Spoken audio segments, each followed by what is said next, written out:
Eu tive o privilégio de viver uma época. Eu tenho 61 anos, nasci em 1951, já estava a dizer 61 para ganhar 10 anos, mas isso deu uma possibilidade de chegar à universidade em 1968, num período de grande transformação na vida académica, na vida política e de preparação do que viria a ser a Revolução de abril de 1974. O que me permitiu também participar em muita coisa social, histórica, cultural, e a minha primeira ação foi como cantor. Eu fui um cantor de intervenção, cantor político, cantor de texto, e até ao princípio dos anos 80 fiz vários discos, com preocupações naturalmente sociais e algumas com preocupações claramente políticas. Isso facilitou a minha vida em termos de comunicação com o público, comunicação com as crianças, fiz canções para crianças também, e sobretudo tive a sorte de ser testemunha de profundas mudanças na sociedade portuguesa. Os últimos anos da ditadura e depois todo o processo de democratização de Portugal. Isso refletiu-se também muito, não só na minha consciência, mas no meu trabalho como autor. As palavras gostam de brincar com os meninos que gostam muito de falar desde pequeninos, jogando com eles às escondidas de forma a inventar as frases mais divertidas.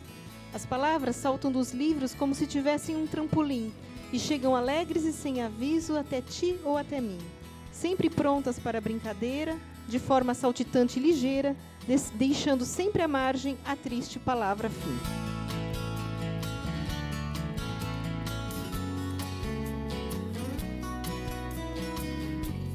Eu, no próximo ano, em janeiro, completam-se 40 anos de atividade literária minha, porque foi em janeiro de 1973 publiquei o primeiro livro de poemas, um livro chamado Mágoas Territoriais.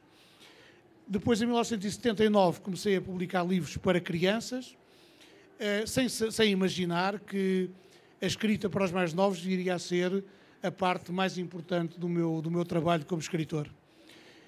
Eu não gosto de que me chamem e não gosto de dizer que sou um escritor de intervenção, porque isso tem uma forte conotação política, mas na realidade é o que eu tenho feito.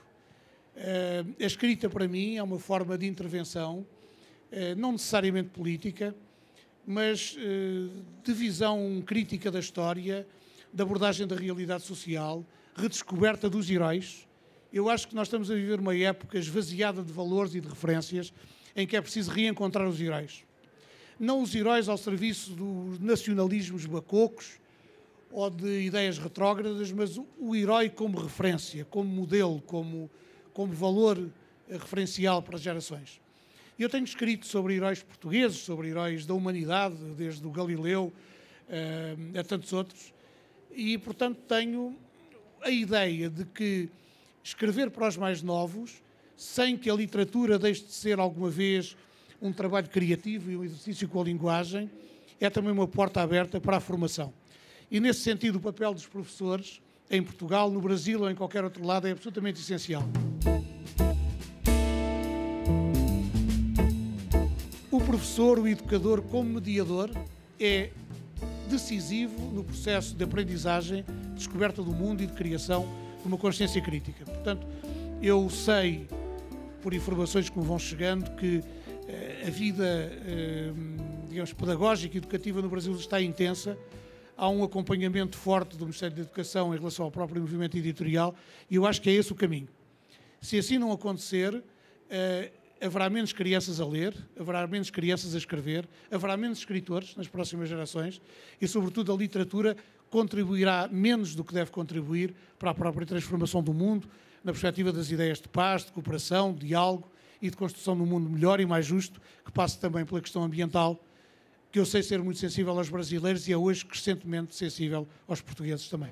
Disse Cabral a Pero Vaz de Caminha: "Queres um pero para comer à noitinha?" Respondeu o cronista: "Vou comê-lo antes de ir para a caminha." Comeu-o com casca e caroço e guardou a goiaba para comer ao almoço.